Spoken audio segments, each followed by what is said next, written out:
Please turn off your phone. We're recording this, so everyone who doesn't turn off his phone has to pay 1 Bitcoin. Okay, so now I'm very happy to announce that Andreas Antonopoulos will talk about the Internet of Money. That's it. Okay. Thank you. I usually get the room in the back of the bar, not a stage with proper theater lights. This is very nice. Welcome everyone to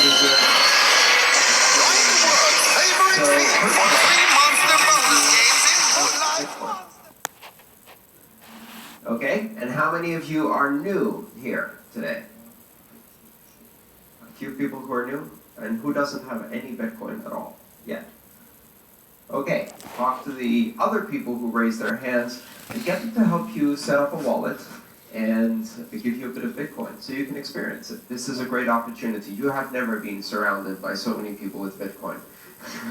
Unless you come to another meetup, it's unlikely to happen again. The title of this talk is Thoughts on the Future of Money, which basically means I haven't decided what the title of the talk was, and that was generic enough that it gave me options. This is part of a 7-talk tour, and I'm doing a different topic for every city and for every meeting. So what I'd like to talk about today is a concept that I call infrastructure. What I'm going to talk about is how things change when infrastructure that is new is laid on top of infrastructure that is old, and how that creates a conflict. Bitcoin is new. Bitcoin is different. And when I say the term Bitcoin, I'm speaking a bit more broadly. What I'm talking about is decentralized, network-centric platforms of trust for doing currency and payments and other applications of trust. It could be Bitcoin, it could be other things, but I'll just use the term Bitcoin to cover that whole category that has now been created. And it's new, and we're trying to somehow squeeze it on top of the existing banking system. And the result is messy, right?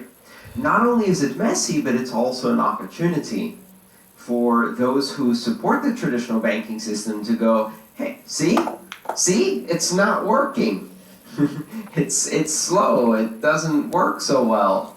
And this is a phenomenon that happens every time you have a new technology that is disruptive, that in the first few years of its adoption has to be carried by the existing technology that it is disrupting. So let's look historically at how these things play out. Now, when you read about it 20, 30, 40 years in the future, it's all very smooth, right? It's obvious because hindsight provides clarity. So, for example, automobiles. Great invention.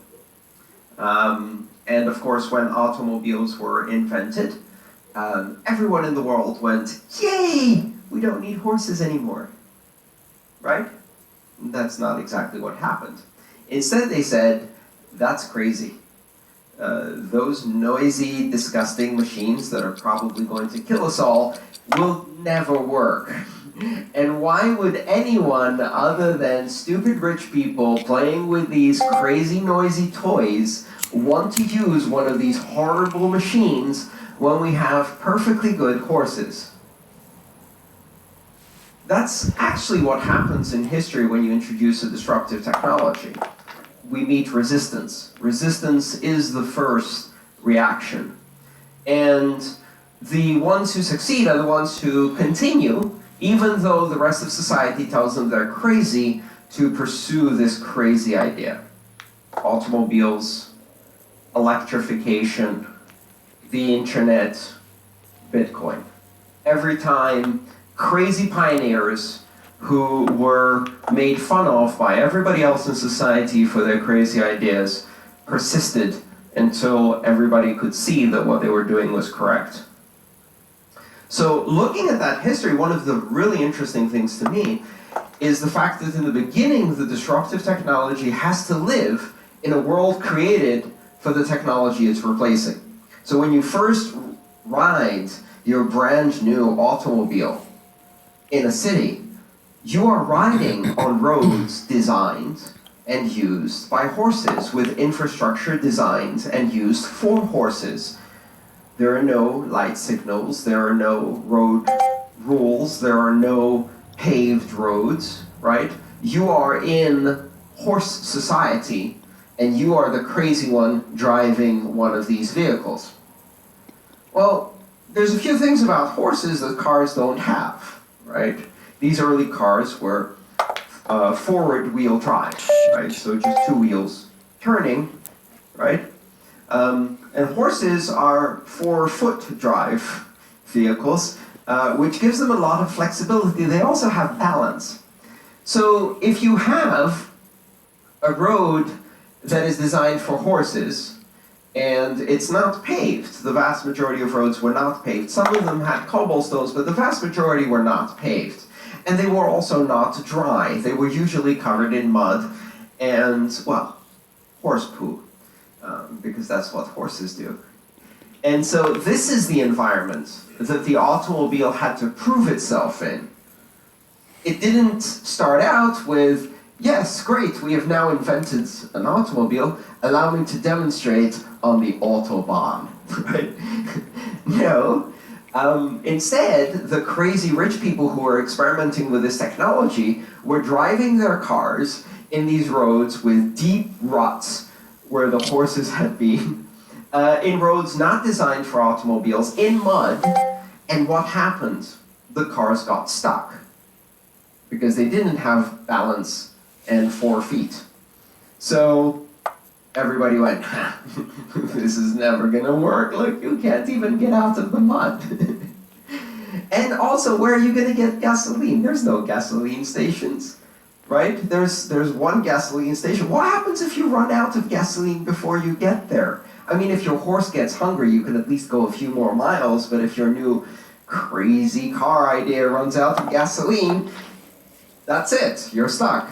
You were already stuck because of the mud, but now you're really stuck because you're out of gasoline. This is never going to work. So the infrastructure at first is the infrastructure of the technology you're replacing. And then, of course, eventually what happens is you build infrastructure for this new technology. And something really interesting happens because when you pave roads and make them suitable for vehicles, the old technology, horses, are very comfortable on these new roads, right? If you want to do a nice tour of Zurich on horseback, I'm sure, perfectly comfortable. Horses are very comfortable on asphalt, as are skateboards, segways, motorcycles, and bicycles, technologies that didn't exist. In fact, in order for those technologies to exist, you first had to put out the infrastructure for automobiles. Flat, paved roads not only allow the automobile to exist, allow the horse to comfortably exist, and open the door for new technologies. Oh, and now shit. You have people riding segways and scooters and skateboards and rollerblades and trams and all of the other things that are moving around on our streets. Right. Now that's an infrastructure inversion. You start with the new technology living on the old infrastructure. And then it flips. You build infrastructure, and then the old technology rides on top of the infrastructure designed for the new technology. Let's look at a couple more examples like that.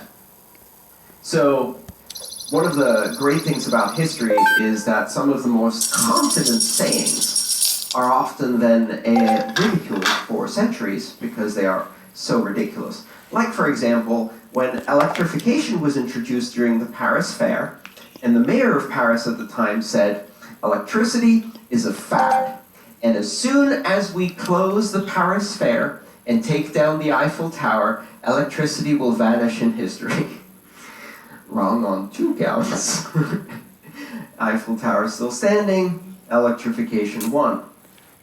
But think about the time that electrification was happening, there was no infrastructure. And so, how do you put electricity in a home? First of all, the only reason you would put electricity in the home is because you're one of these crazy rich people, probably one of the same people who went and bought an automobile.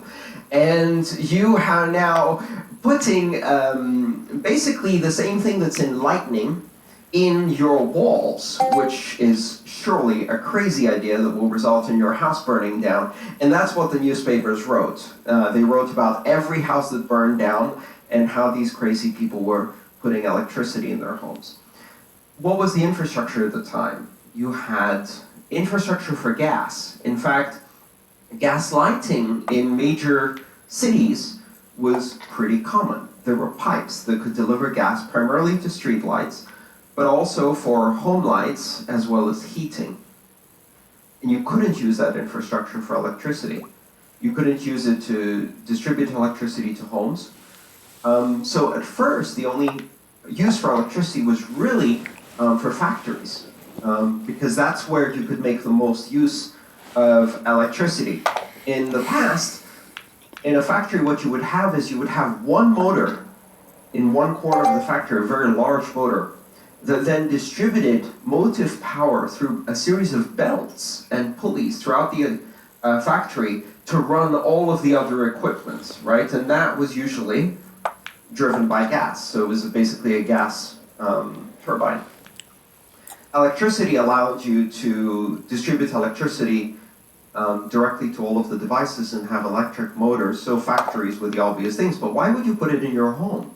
There was no infrastructure. And also, why would you use electricity since you already had light and you already had heating from gas and it worked fine, right? And the infrastructure for gas wasn't useful for electricity. So if you wanted to do this, you would have to build new infrastructure. And then you get the other aspect of this infrastructure inversion, which is that those invested in the status quo point to your new electricity projects and they say, there's not enough distribution network to create customers, and there's not enough customers to require a distribution network. This is never going to happen. Which is exactly what they said about cars. There's not enough gasoline stations to fill your car, and there's not enough customers to require a gasoline station. This will never happen. And then electrification starts happening, and people discover that once you put down electricity infrastructure, not only can you use that to do the new electricity capabilities, you can also use it to do the old applications. So you can do light and heating, and you can do them more effectively, in some cases, with electricity. But now you can do new things. You can do fans, and you can do air conditioning, and you can do motors, and you can do mixers, and you can do hair dryers. And generally speaking, houses don't burn down because of electricity too often, right? So again, you get this infrastructure inversion. For the first few years, you have to run on the old infrastructure. It's almost impossible. You could theoretically attach a gas generator in your house, feed it with the gas, and generate electricity locally, but that wasn't very efficient. Then you build infrastructure for the new technology, and that infrastructure enables the old technology quite comfortably, lighting, heating, or horses in the case of roads. But it also opens the door for new applications that you couldn't do before. And the world changes. My third example is a bit more technical. And this is where you start seeing the audience separate into those who are over 35 and those who are under 35. Tell me if you can recognize this sound.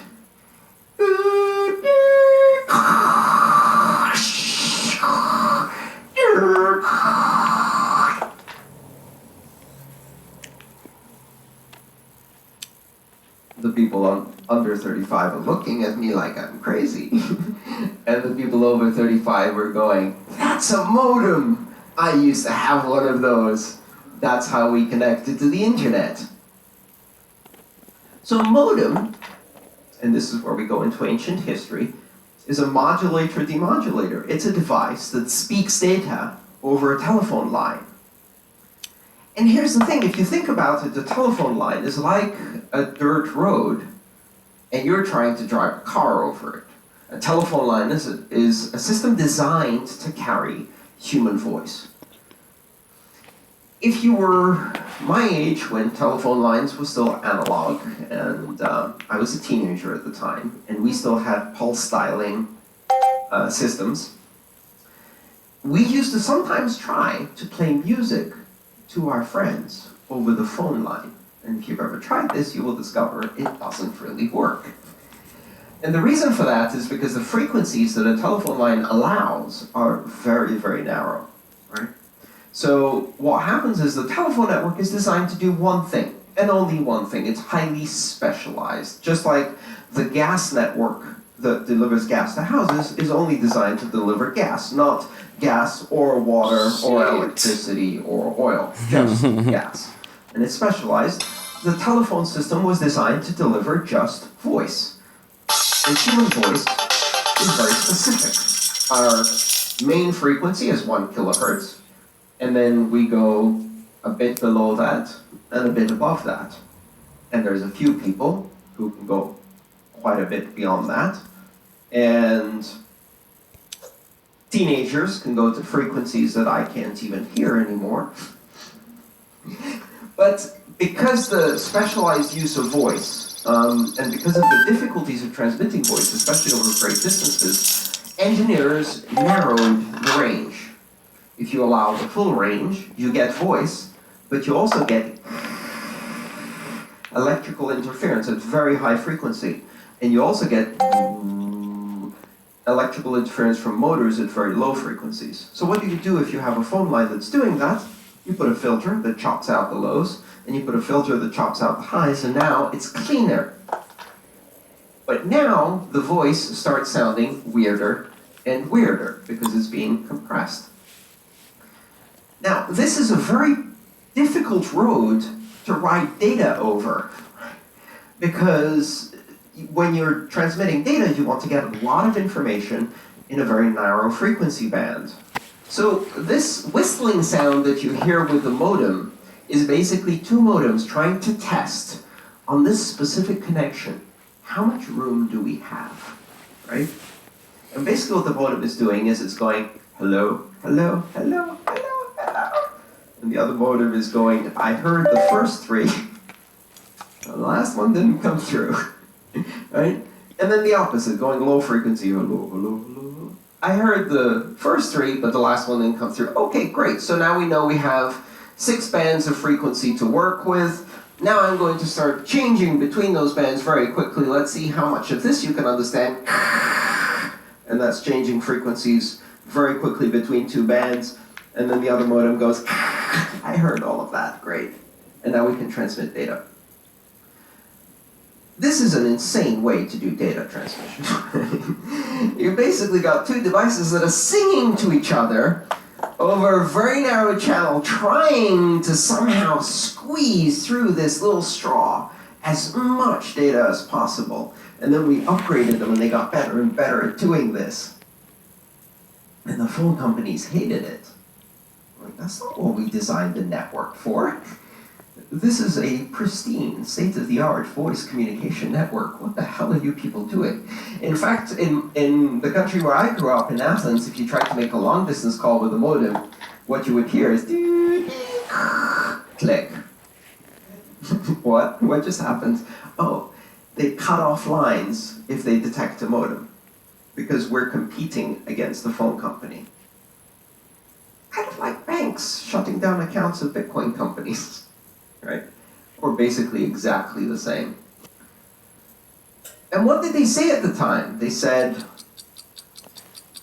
we could deploy data connections, fiber, coaxial cables, direct data connections at high bandwidth, but first of all, no one needs high bandwidth. Because what are they going to do? Transmit voice? We already have a voice network. It's fantastic. We don't need these new things. And secondly, you don't have enough users to deploy coax, and you don't have enough coax to build a user base. This is never going to happen, right? The same exact idea. And then we had one of the most spectacular examples of infrastructure inversion I've ever seen, and that I recall from history. When first the internet was not wanted and carried over phone lines reluctantly, then the internet was carried over phone lines by phone companies becoming internet service providers. Then gradually their backbones become data-oriented. Then their entire network becomes digital. Then their entire network starts running over the internet. Then they start running all of their phone lines on top of the internet. So today, every single phone call you do anywhere in the world is carried over the internet, with a few exceptions at the edges in some developing countries. A complete infrastructure inversion. Turns out, it's very difficult to push data through a narrow phone line designed for voice. But if you flip the equation, putting voice over a data connection is trivially easy. What's the difference? One is extremely specialized. It has already chosen the application for you. The application is voice. Data is the exception that you're trying to squeeze through. The other one is very generic. Data means anything, and voice is just one of the applications carry it comfortably. I think the ultimate irony of the phone companies was a special thing called comfort noise generation. If you're a phone engineer, you know what I'm talking about. This is the most ironic thing ever. So after years and years of people my age being used to their phone line sounding like all the time, right? When we started having cellular telephony and digital phone lines that were perfect, they had no noise. So the moment the other person stopped talking, what you would have was complete silence. And so you're like, oh, okay. I guess they hung up. They didn't hang up, they're still there. There's just none of the... So then the phone companies invent the most brilliant technology ever, which is comfort noise generation, which is a device that sits on your end of the phone, and it looks to see if the connection is still open, and if it is, it whispers in your ear, just to make you feel comfortable that the other person is still there. It actually generates high-frequency noise on purpose, artificially on your end, noise that isn't on the system, just so that you don't think the other person has hung up, right? And the very same companies that said, we will never be able to do quality voice over the internet, and we don't want the internet on our phone lines, are now injecting noise in order to simulate the terrible performance of the previous network, because now we're delivering CD quality or better sound across continents. Complete infrastructure inversion. And then we get to Bitcoin. And now we have a decentralized trust platform that can do settlements of transactions on a global basis without intermediaries. But in order to get into the system, or get out of the system, because we still have to live in the old system, we have to go through exchanges. We have to go through bank accounts. We have to do IBAN transfers. We have to use credit cards, right? And so what we're doing is we're riding the automobile on the muddy roads of banking, right? The Bitcoin supercar, the Formula One of finance, right? Is riding along on the muddy roads of 1970s mainframe-based banking. And it's a bumpy road. And the banks point to this and go, it's not working. Look, you have to do all of the regulation that we have to do. You have to do all of the identity that we have to do. You have to slow everything down to the speed of traditional banking. This is never going to work. Not only that, but you don't have enough users to build infrastructure, and you don't have enough infrastructure to attract new users. So this is clearly never going to work. But what we do have, just like with electricity and the automobile and the internet, is we have a new technology that has within it the promise of 1,000 other applications they haven't even imagined. And this is my prediction. We're going to see over the next 15 to 20 years a great infrastructure inversion that will happen in finance. What will happen is the banks will resist, then the banks will adopt, then the banks will run their systems alongside blockchain and Bitcoin systems. And finally, they will run all of traditional banking as an application on top of a decentralized trusted ledger. Because while it is very hard to do a decentralized trusted ledger that's connected to all of these legacy banking systems, simulating legacy banking on top of a decentralized ledger, on top of Bitcoin, an open global blockchain, is trivial. All you have to do is take all of its capabilities and slow them down. I can create an application that takes your Bitcoin transaction and makes it clear in 3 to 5 business days for a cost of $5. And I've implemented traditional banking. It's kind of like the comfort noise generation. For those of us who are so accustomed to banking of a previous generation who are like, I don't like all of this fast finance, it makes me uncomfortable. I want to sit at my kitchen table every Sunday and balance my checkbook, right? And make sure none of my checks bounces, right? I don't like all of this electronic, instantaneous global transfer. It scares me. Who knows? So we can slow it down.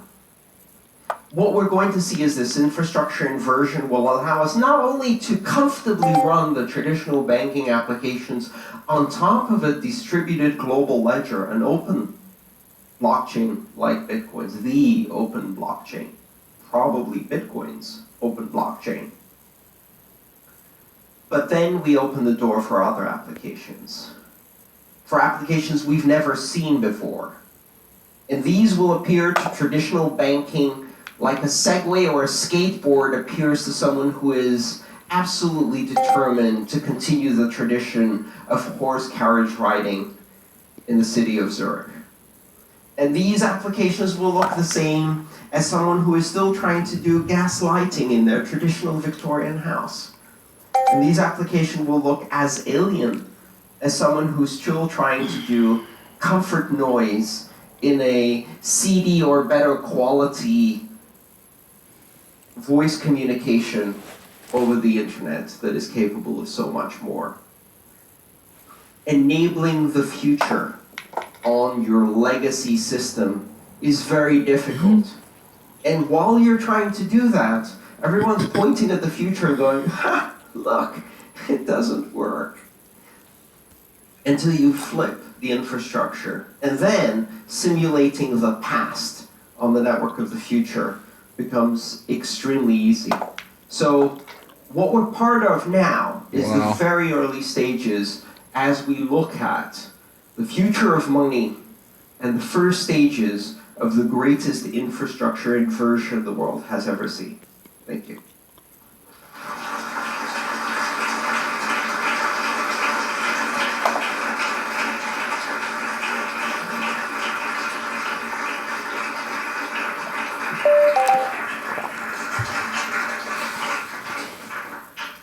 So what we're going to do for the next part of tonight is I'll be happy to take some questions, which will probably go for 2 to 3 hours.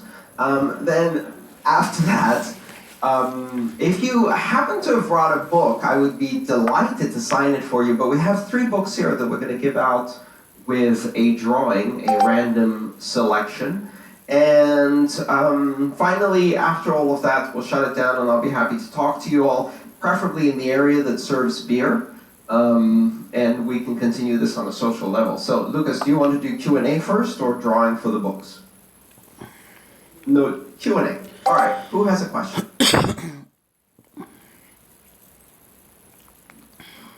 Let's get a microphone to you. I am very easygoing, don't be shy, please ask me questions. So basically, Bitcoin is like a guillotine. So you mention it, and it goes down on your head, and it cuts it off. It's what? It's like a guillotine. Every time you mention Bitcoin, basically the other party you're trying to sell the technology to shuts off. Yes. We experienced that when we delivered blockchain technology with the Red Cross together to Lebanon. When we mentioned the word Bitcoin, the counterparties we dealt with usually had a big issue of listening to the advantages of the technology. Right. And so how do we go around that? What's your take on that? Well, I mean, the reason is because there has been a very strong campaign to ensure that Bitcoin is associated with negative things. And this is not a coincidence. This is exactly the response you see to any disruptive technology. So you have two things. First of all, you have a technology that is different enough, that is difficult to understand. And then you have that technology affecting some of the well-entrenched issues. I can guarantee you that the Stable and Horse Carriage Association of Switzerland was none too happy about this new automobile idea, and I'm sure they talked to a lot of journalists about how these devices would kill people on the street, and made too much noise and broke down and were unreliable. Now, if you think that's a joke, you should go look out the Red Flag Act that was passed in the United Kingdom in 1896 that required every automobile greater than a certain length to have an operator, an engineer, and a conductor. And they had to have a flag person running ahead of the automobile, waving a red flag to warn all of the innocent, terrified pedestrians that an infernal death machine was barreling down the road trying to kill them. This law passed in England and it slowed down the development of automobiles fatally for England. These things happen again and again and again and again. The initial response you get is part fear of change, part engineered fear because of interest. And Bitcoin, just like the internet, look at all of the articles that were written in 1992, 93, 94 about the internet. The internet is a den of thieves and pedophiles and criminals and terrorists, and if you let your children get onto the internet, they will surely be destroyed, and no one uses it except for criminals and weird scientists, but we already knew they were weird anyway. And it has no practical use because we have fax machines and post offices that work perfectly fine, thank you very much. And in any case, the phone companies are building a much better version, which is the internet only without any of the open, borderless, content-creating innovation and freedom that the internet is. Just closed, curated, editorially controlled, safe, PG-13, appropriate for all audiences, and boring. And in the end, those things failed. And they failed because what was exciting about the internet was that it was open and decentralized and borderless. And in the end, yes, criminals use the internet. Of course they did. Just like they used automobiles, and electricity, and phones, and shoes to run away from robberies. And the bottom line is you don't make transportation policy or shoe policy or telephone policy or internet policy or financial policy based on the narrow use a criminal will apply to a technology. You look at the bigger picture as to what happens if you give the tools of financial freedom to 7.5 billion people. Now that's terrifying to some. I don't care. I'm not going to try to sell this, because this Bitcoin is useful because it solves real problems for real people. So if you want to just wrap it up in a nice little blockchain shell and put a bow around it and say, don't worry, this is just like Bitcoin, only safer and, you know, not going to be used by criminals. Of course it's going to be used by criminals. You know why? Because criminals run the banks. Because criminals run governments. They are some of the biggest criminals out there, and eventually they're going to be using Bitcoin technology too. So I'm not worried about trying to market this. What I'm worried about is how do we make it useful to as many people as possible. And the rest is it will simply be washed away in history. And one day our children will hear this completely fabricated story. And the fabricated story will be, and Satoshi Nakamoto invented blockchain and the world rejoiced and was never the same again. Just like we do the story, if you go into an American school and you ask them, how was the automobile invented, or who invented electricity? Edison came with the idea, tried it once, everybody hailed him as a hero, it was a stunning success, and the world moved on. Ford created automobiles for everyone, everyone was happy. Of course, neither of those people actually created the thing, and they were ridiculed for decades, and some of the inventors of these technologies died poor and ridiculed and destroyed. We rewrite the history later. So I'm not worried about perception. That's a very long answer to your question, but there you go. Thank you. By the way, Alright. great book, great lecture. Thank you. Thank you. Hello, Who's I'm got here. it? Oh, we have two microphones. Awesome. Yes. Thanks for all these analogies. That was very interesting. Thank you. I just didn't get one point. Is what is the infrastructure which will be needed for Bitcoin to become mainstream? Right. Well, you know, part of the infrastructure, the good news is we don't have to do all of the heavy lifting of building new roads and building new internet because we already have the internet. So that's one big difference in this infrastructure inversion. The infrastructure we're building or need to build within Bitcoin is access to financial capabilities and the liquidity to make those viable. That means having enough people who have access to wallets and wallets that are decentralized and easy to use and easy to secure and easy to understand, and education for developers who are writing these applications, and education for users, and all of the things that need to smooth adoption. And right now, Bitcoin is difficult to use, it's difficult to secure, it's still the very early stages, and that's fine. As we educate more developers in more languages across the world, and they build better applications suited to the local languages, and more people get involved and start using Bitcoin as a means of exchange, you build liquidity. Liquidity allows more applications. Density of adoption allows more applications. The network effect kicks in, and as each new person is added to a network, the usefulness of the network increases exponentially, because for the new person, connecting to everybody else is useful. But for everybody else, the fact that they now can connect to a new person is also useful. And that's the exponential effect of Metcalfe's law, as it's called, the network effect. That's what's required here. We're not going to need to build physical infrastructure. We're going to need to build better and easier ways of getting on so that more people get on, so that we have social infrastructure, economic infrastructure. This is an economic tool, and therefore having a robust economy with economic activity is the infrastructure for Bitcoin. You will know when we have it. It's a very simple test. The day when you ask someone, how much is one Bitcoin? And they say, oh, what do you mean, it's one Bitcoin? One Bitcoin is 1,000 millibits, 100 million Satoshis, or one Bitcoin. No, but how much is it in dollars?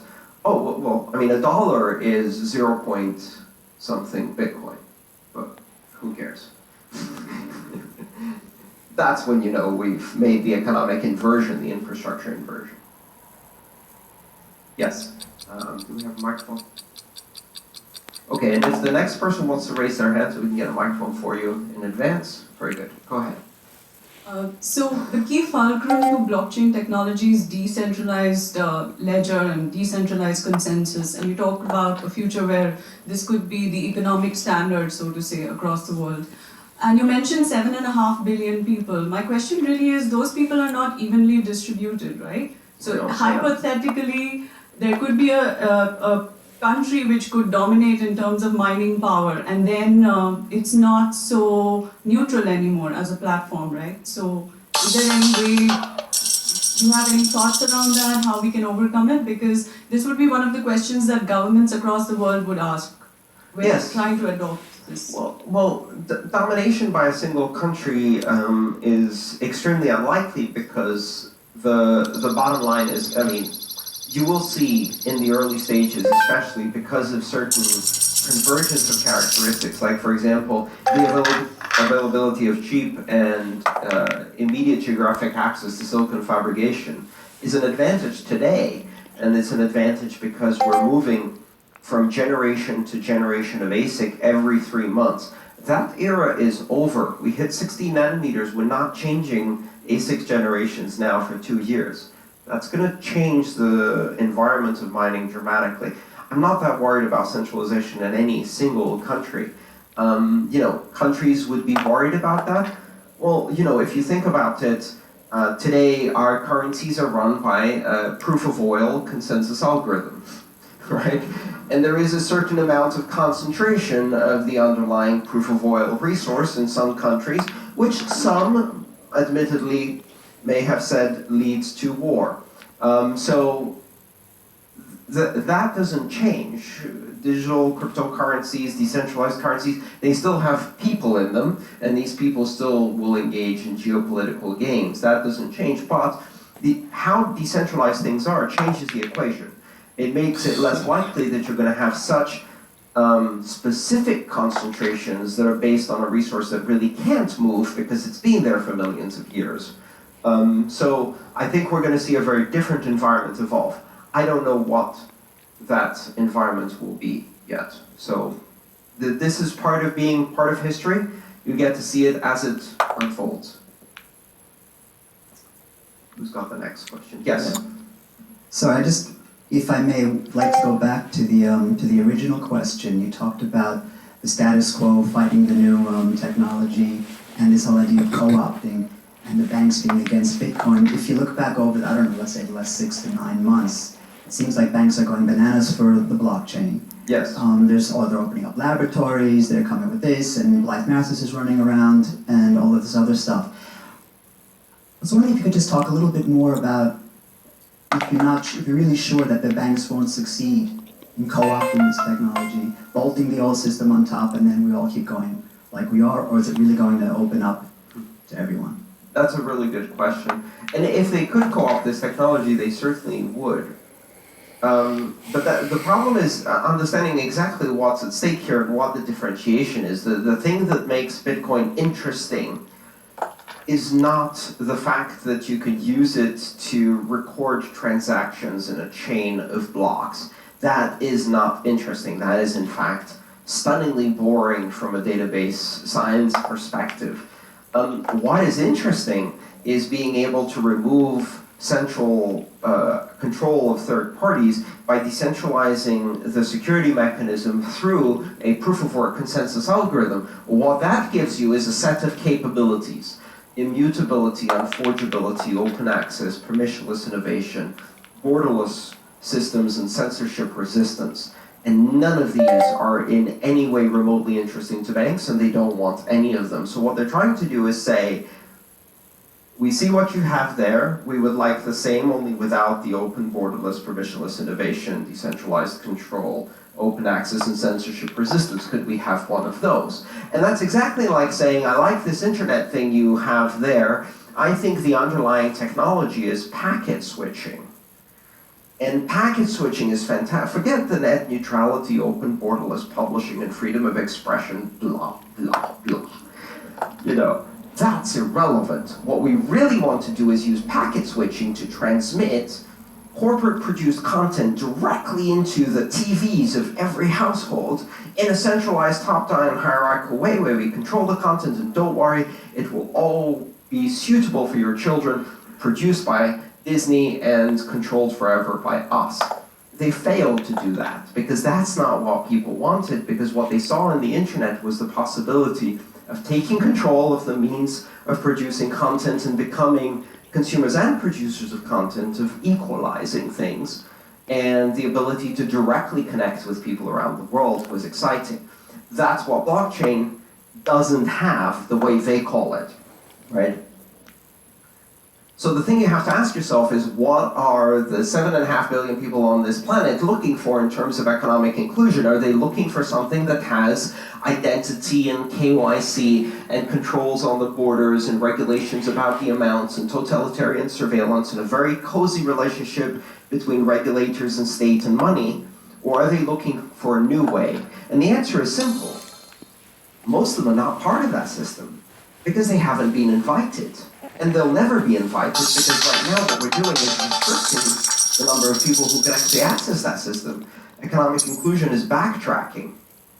So what Bitcoin offers is not what the banks are co-opting. What they're co-opting is a system that has nothing to do with what we're building. This is a comparison between centralization and decentralization, and they can't co-opt decentralization because by co-opting decentralization, they lose all the power. So some banks will. Some banks will adopt decentralization as their go-forward mantra, and big chunks of the industry will be replaced by companies you've never heard of before, which is why the top companies on the internet are not the phone companies, for the same exact reason. I'm not worried about banks co-opting blockchains. They have bigger problems. They've got to figure out what the hell to do with interest rates. Oops. Who's got the microphone? Yes, go ahead. Thanks. And then the next person there. Thank you. I'm a complete Bitcoin newbie, so I apologize if my questions No actually. problem, please. What are the most outlandish Bitcoin applications you've seen? Tonight you're talking about reinventing the payment gateways and financial infrastructures, but you mentioned that once this inversion has taken place, this opens up new doors to new applications. So, some examples. It's very, very difficult to see those. Because they depend on a number of different things. First, you need the infrastructure, but then you also need widespread adoption. So if you look back at the internet and you look at 1992 and you say, what we're going to see in the future, right? I mean, video teleconferencing was obvious. That was part of Star Trek 20 years earlier. They could imagine that. What they couldn't imagine was Wikipedia or Google search or social media. And the reason they couldn't imagine that is because a lot of those things actually require a density of adoption to even be possible, right? You can't do social media unless almost everyone you know is able to use it, which means they already have internet, preferably mobile internet. You can't do Wikipedia unless there's enough people who can go in there and continuously improve the product. You can't do Google search until there's enough pages that you can do cross-correlation of deep linking. So all of these applications only emerge once you've set down certain prerequisites, and those prerequisites and the applications that come out of them are invisible in the beginning. This happens with every type of new disruptive technology, which is that over the first decade or decades of their development, most of what you see is skeuomorphic design, meaning that it is design that mimics the shadow of the past. So you go in places like New York and you introduce steel into construction. And what do they use steel to do at first? They use it to build a brick building that looks exactly like all the other brick buildings, only is a bit taller, right? They don't say, you know, maybe instead of windows this large, we could make the entire facade of the building glass. That doesn't even cross their mind. They spend the next 2 decades repeating the forms. In fact, one of the most ironic things is that you start seeing with modern construction techniques, people put up houses and then they put Roman columns in front. And Roman columns have a very specific purpose. They're there to hold the roof up. They're not decorative elements. But you don't need them to hold the roof up anymore because you have steel beams or bricks or other techniques. So the columns are now purely decorative. They serve no practical purpose. You're just giving kind of a little hat tip to the past.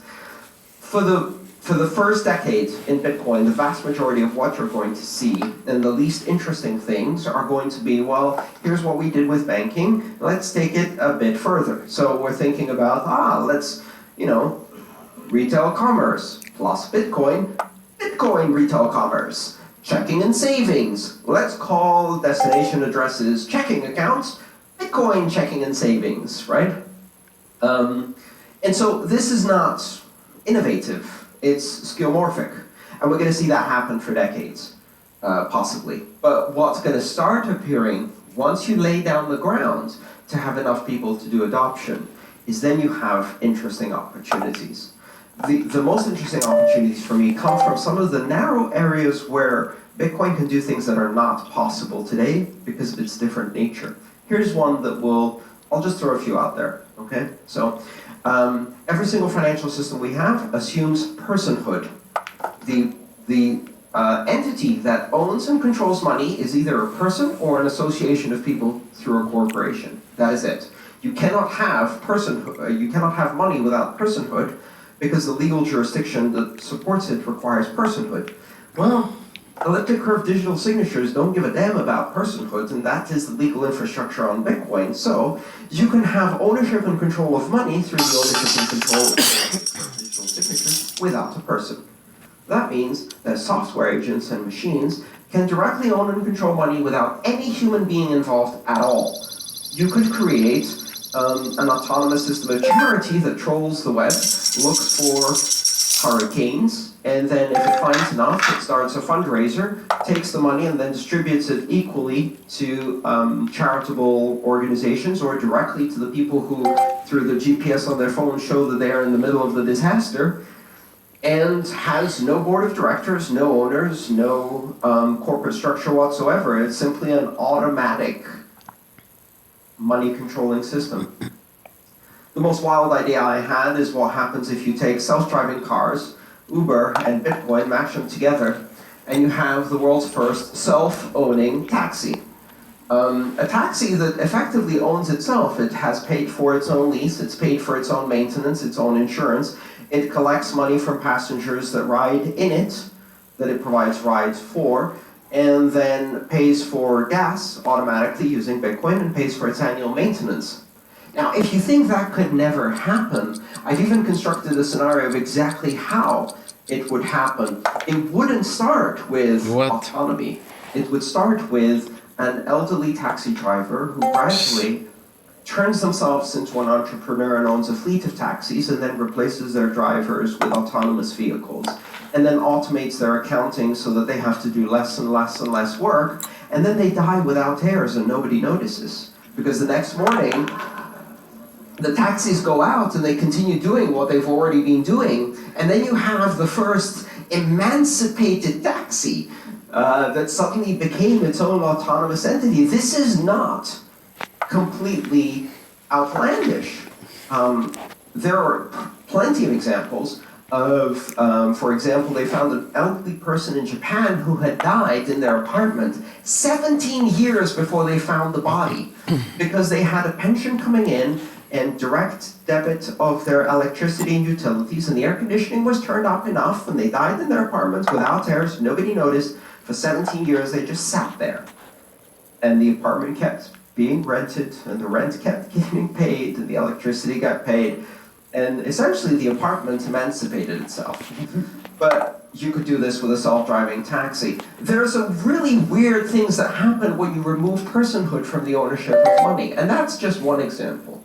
The other really interesting area is the possibility of doing nanopayments. Nanopayments both in terms of value and in terms of time granularity. With certain constructs within Bitcoin called payment channels or Lightning Network and things like that, you can do payments for services that are billed for 1,000th of a cent in increments of 200 milliseconds or less. So what could you possibly do with that? I have no idea. I'm sure there are some very smart developers trying to think of something cool now. So again, you lay this infrastructure, everybody has enough liquidity, people have easy access to it, and then you start laying on top applications that were absolutely impossible to do before. And that's when we really have an interesting world. So yeah, that's going to happen over the next 20 years. Okay, let's take maybe 2 more questions. Yes. Hello. Hey. You mentioned earlier, assuming a widespread adoption of Bitcoin, do you believe that we're going to see, similar like today, different currencies in different regions of the world? Or do you believe that there will be just one Bitcoin, assuming this takes over? Do you speak English?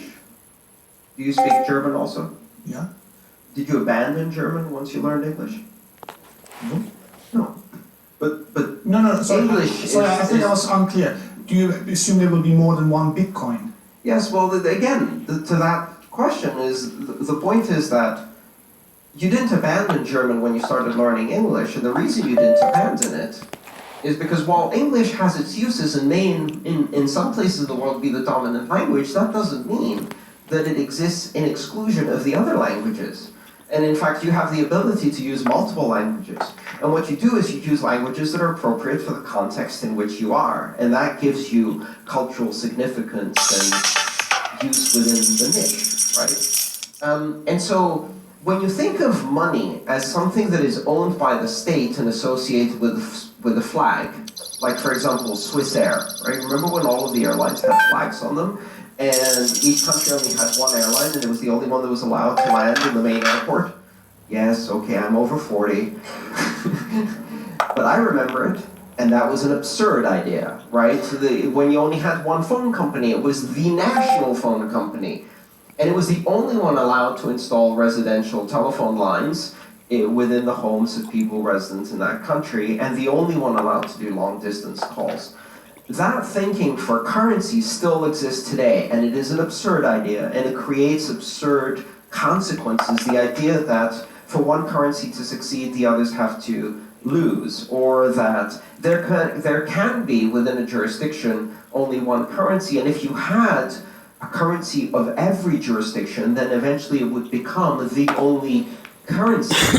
If you think of instead of currency as a form of language, as a linguistic construct for expressing value, there are languages that work in certain contexts, right? How many of you speak Greek? You're wrong. All of you speak Greek. Have you ever heard of a gastroenterologist, an ophthalmologist, an orthopedic? Right? You speak Greek because medicine is the context in which we all speak Greek. A bit of Greek. And so we speak Greek. We also all speak Latin, right? And in some domains we all speak English because of computers, and in some domains we speak German, and in some domains we speak Spanish.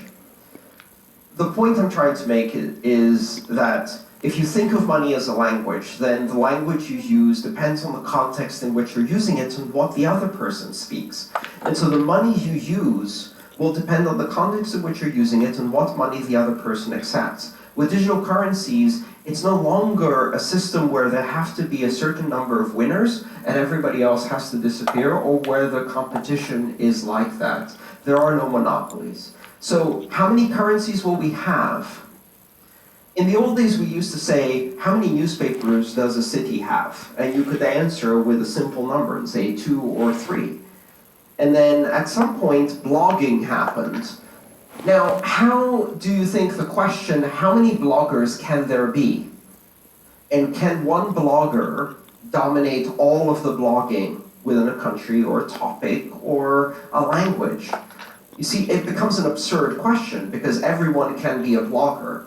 And every one of us can be a bank, and every one of us can have a currency. And therefore, the concept of how many will there be, well, all of them, right? Thousands, hundreds of thousands. How many of them will be important? Tens, hundreds, and will they displace one another? Or will one be the universal currency? There will be no universal currency for the same reason there is no universal language, because there is no universal culture, and there is no universal context, and there is no universal set of needs. So this is a really good question that you're asking, because this is a question that comes up a lot, again and again and again, and it reflects this new way that we have to start thinking about currency, which is completely separate from the way we thought before. Ironically, the idea of national currencies associated with the flag, not only will that end up being something that doesn't exist in the future, but in the end, it will be something that only existed for a very short period of time in history. It's a relatively new invention, and it will go away pretty soon. In the United States, for example, Ben Franklin, one of the founders of the country, his job was a commercial printer. His number one product was private currencies. He printed private currencies because in those days, the idea of one currency across an entire federated nation was nonsense. Turns out they were right. It's nonsense. If you turn a whole economic area into one currency, oh boy, that could go wrong, said the Greek. All right, let's take one more. Who's got here? Thanks for coming to Zurich. Thank you so much for having me. If you could select one challenge in the Bitcoin world and wish for it to be solved today, which one would that be and why?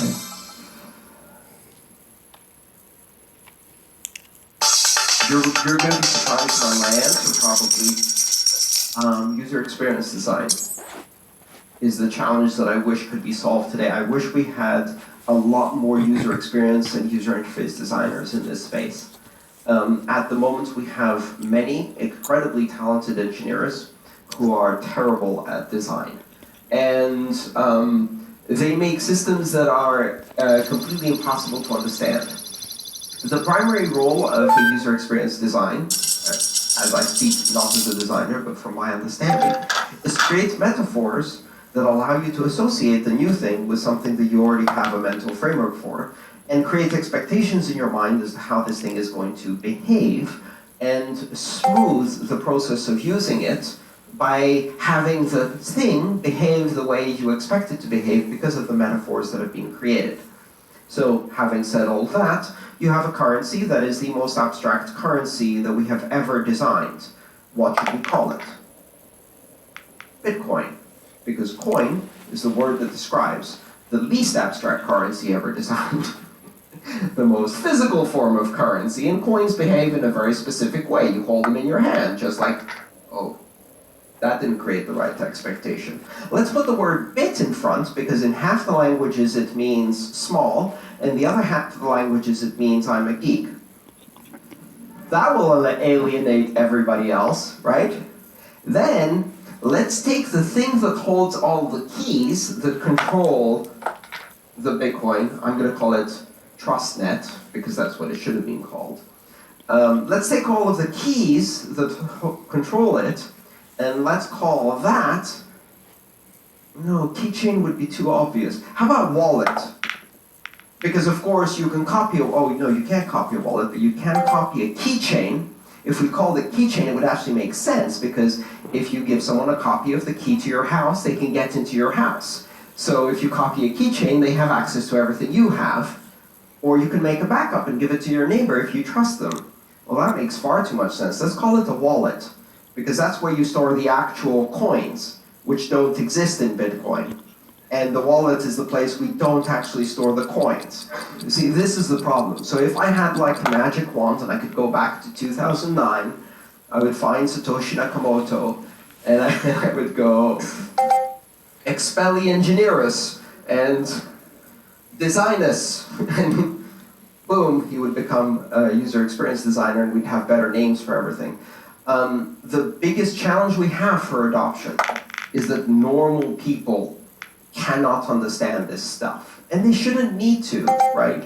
You don't expect normal people to understand it. In the early 90s, I remember it was around 1995, there was a TV show called Good Morning America, and you've got 5 journalists sitting around on a couch, and they've got this on YouTube if you want to watch it, and it's the pre-take before the show, and they're about to talk about the internet. So they're getting prepared for the conversation, and one of the journalists is saying, so which one is the internet? Is that the @ sign? No. That's email. Oh, so it's the dot.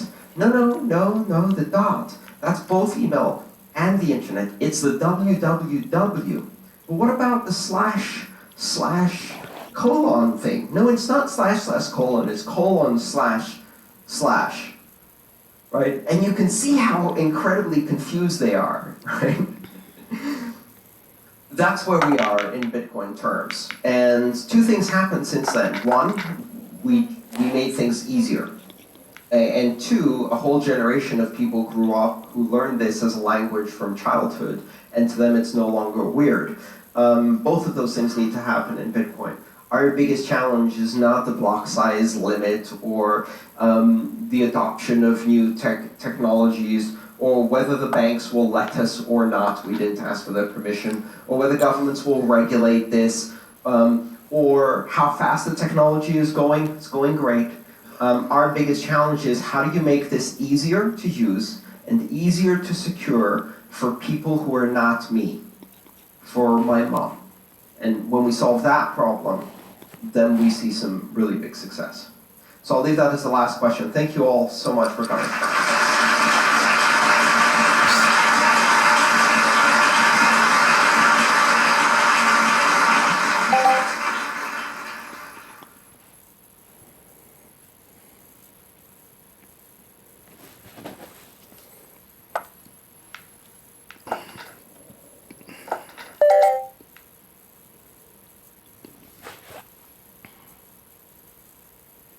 Fiat currency, and BitPay, a payment system for Bitcoin. Last week, the committee returned to hearing witnesses directly involved with one of the digital currencies, Bitcoin, the Bitcoin Embassy, the Bitcoin Alliance of Canada, and the Bitcoin Foundation. Today, we are pleased to welcome Mr. Andreas Antonopoulos, considered to be the Bitcoin guru. Suggested to us by several previous witnesses, Mr. Antonopoulos is both an entrepreneur and author in the field of Bitcoin. He is a computer sciences graduate from University College London. His expertise includes Bitcoin, cryptocurrencies, information security, cryptography, cloud computing, data centers, Linux, open source, and robotic software development. He has had over 200 articles published in print and is syndicated worldwide. In addition, he is a certified information system security professional for over 12 years and is a permanent host on Let's Talk Bitcoin, a webcast devoted to Bitcoin. Mr. Antonopoulos is also a prolific public speaker, recently appearing at the Toronto Bitcoin Expo held earlier this year, which I must tell our committee, our analysts attended.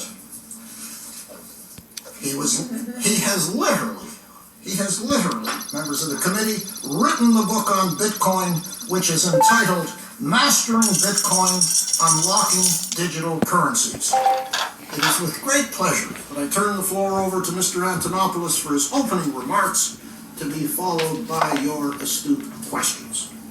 Mr. Antonopoulos, welcome. The floor is yours, sir. Thank you, Chair and committee members. I appreciate the opportunity to contribute to these proceedings about digital currency.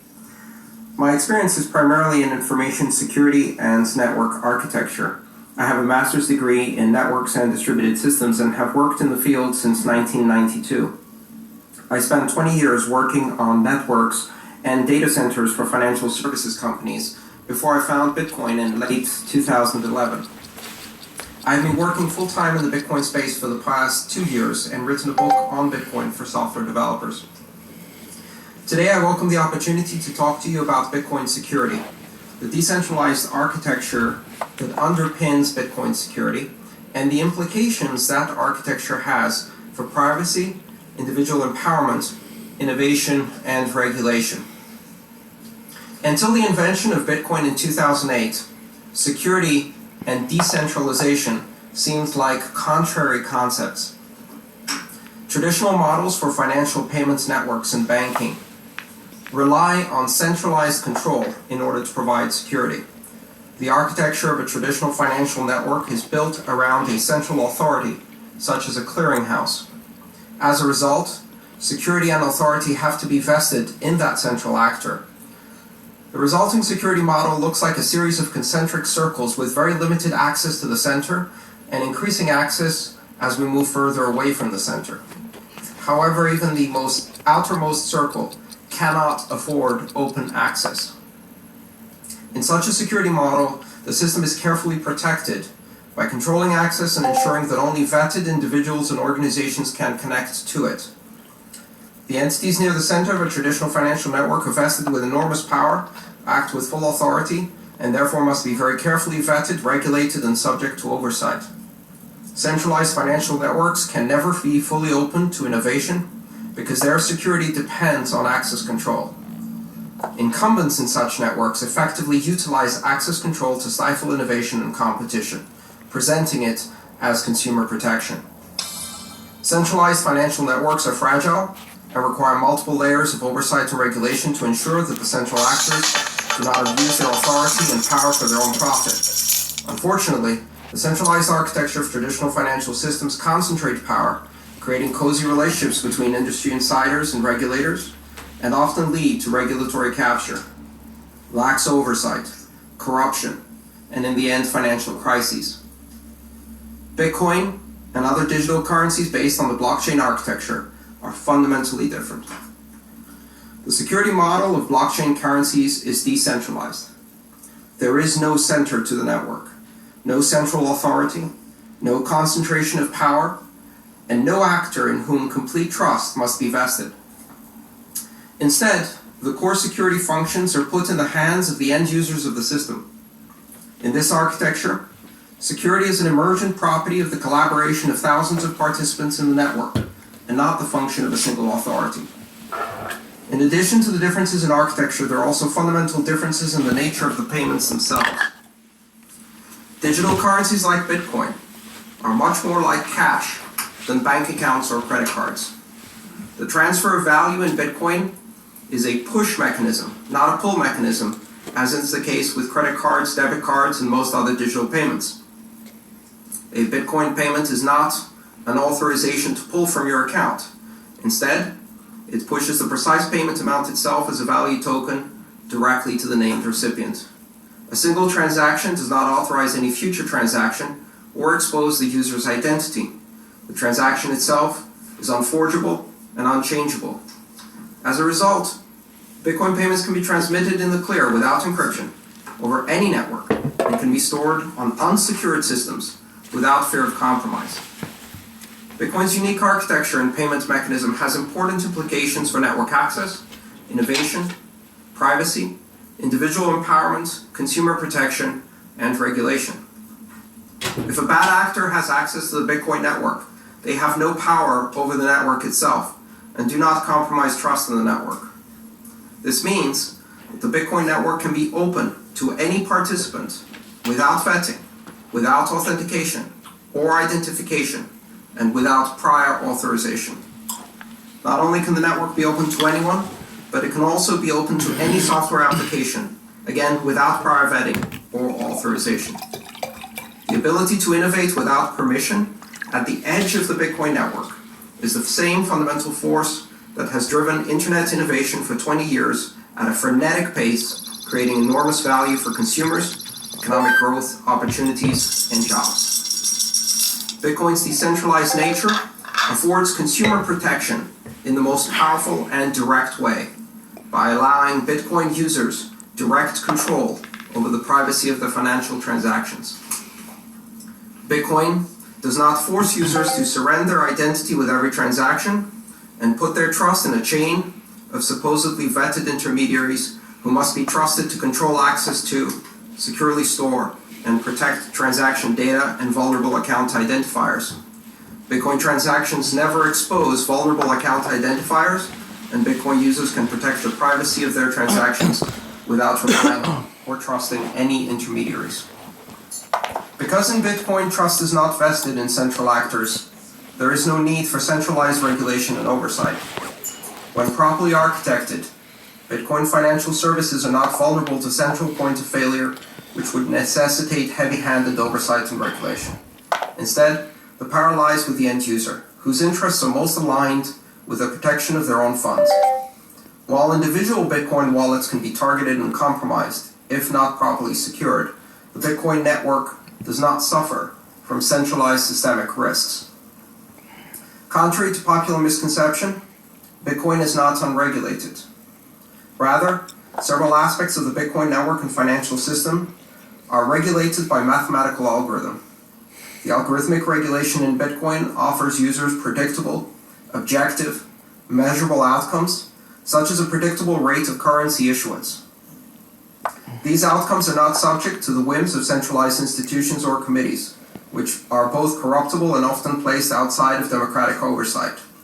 A Bitcoin user can predict the monetary supply 30 years from now, instead of hanging on the nuanced intonation of a single adjective by some high official of central banking who can dramatically change an entire country's monetary velocity a week hence. Bitcoin's decentralized architecture does not easily conform to the expectations and experiences of consumers or regulators because there has never been a large-scale, secure, decentralized network before. The combination of decentralization and security is the novelty at the heart of Bitcoin.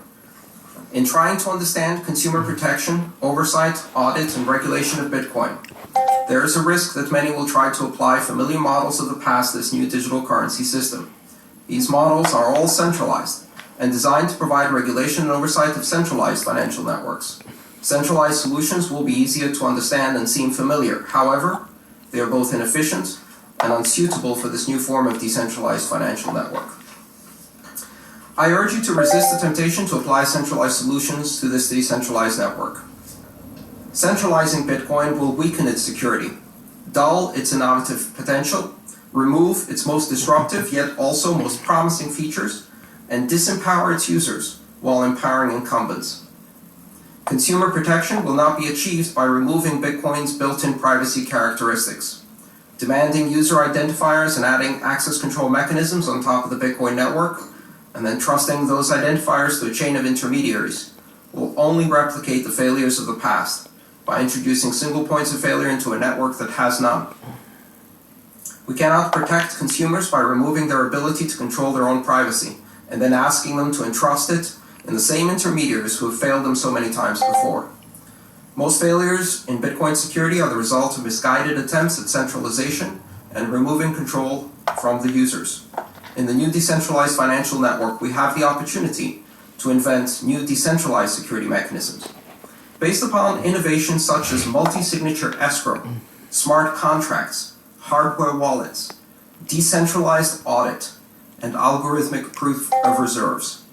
These are the new decentralized regulatory and security tools that are most appropriate for a decentralized digital currency.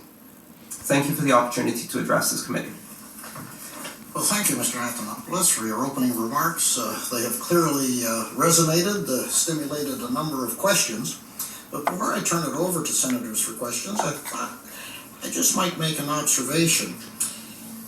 In your remarks, you have told the committee that the decentralized security model of blockchain currencies is indeed secure, and that Bitcoin financial services are not vulnerable to central points of failure, which would necessitate oversight and regulation.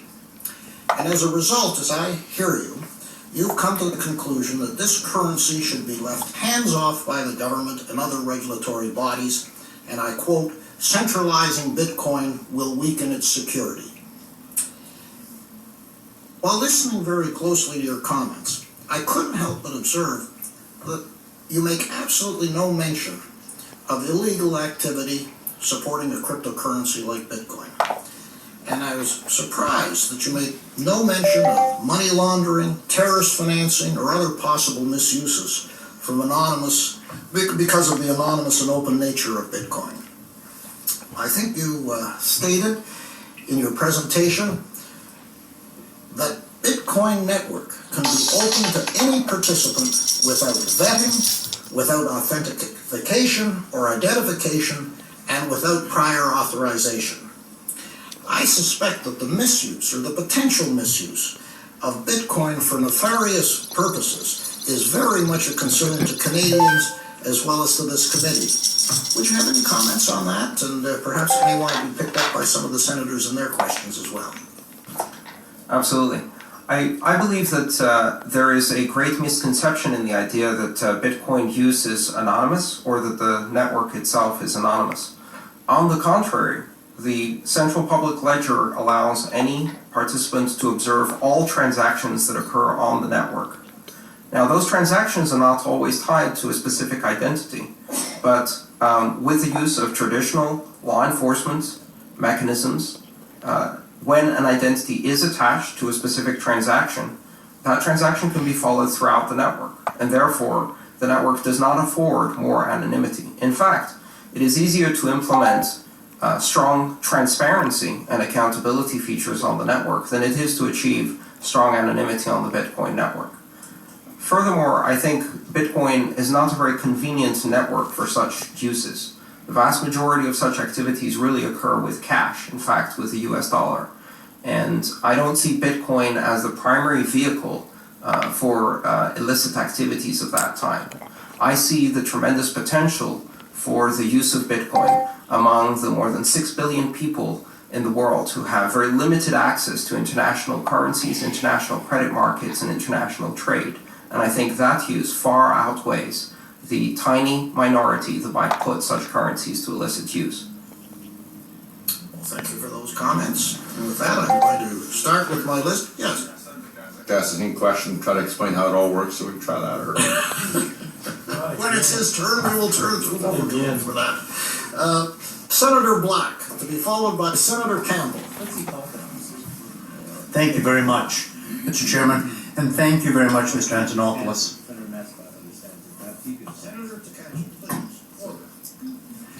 Thank you very much, Mr. Antonopoulos, for being here.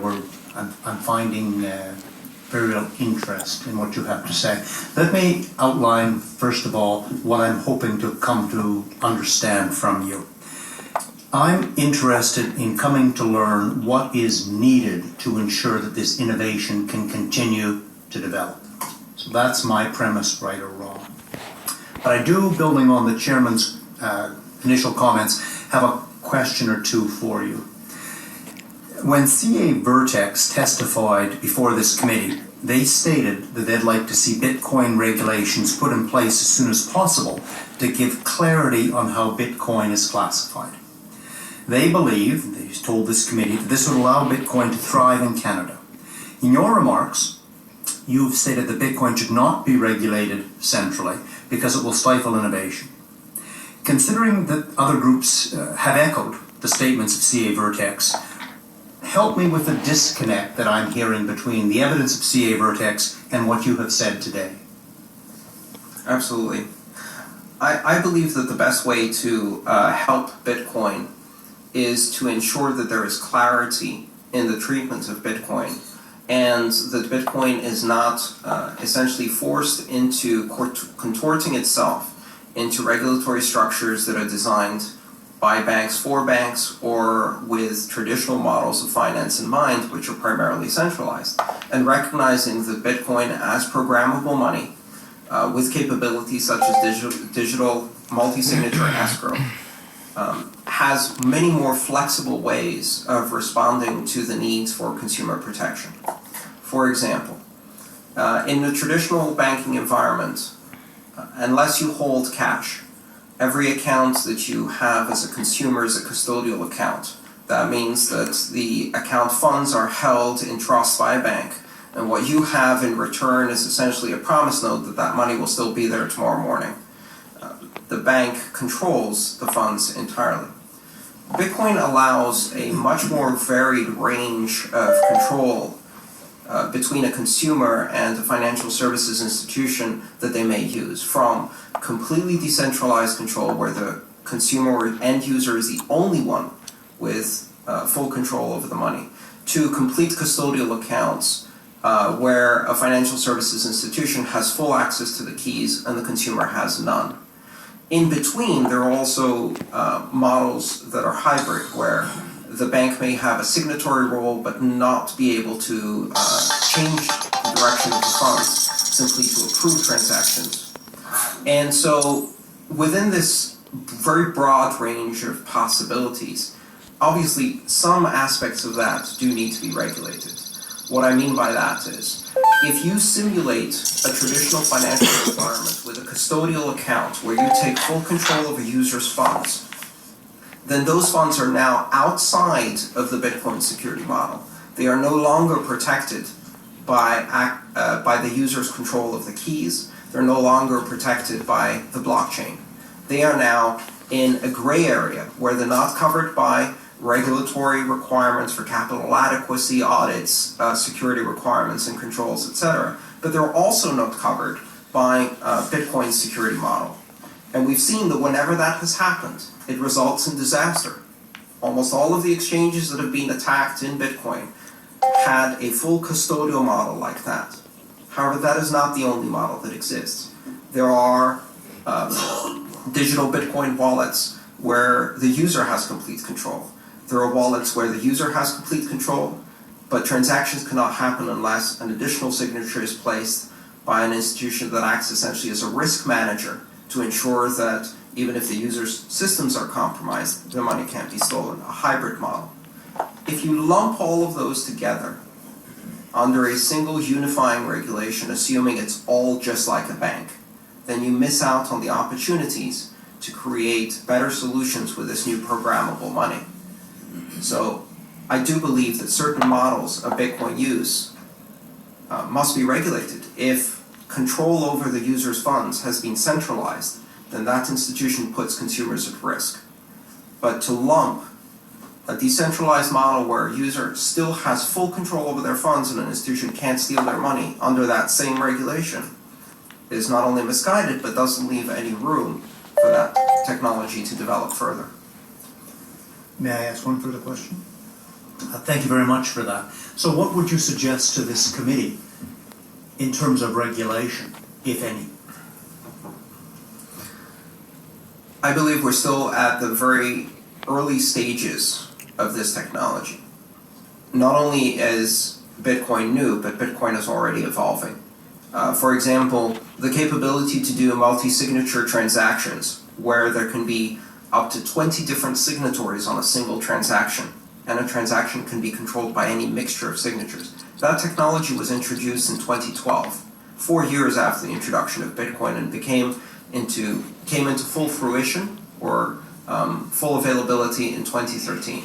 So already Bitcoin is developing new and exciting programmable capabilities for user security. I think this technology needs time to breathe.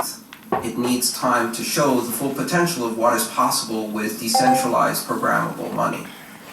Until that time, I think opening up those possibilities by making clear distinctions where the technology allows it between centralized and decentralized modes of operation, for example, understanding those nuances can create niches where new players can come into the financial services market and introduce innovation, competition, and quite honestly, disruption into the banking industry by trying out new models for consumer protection, which in my opinion are superior to the ones we have today.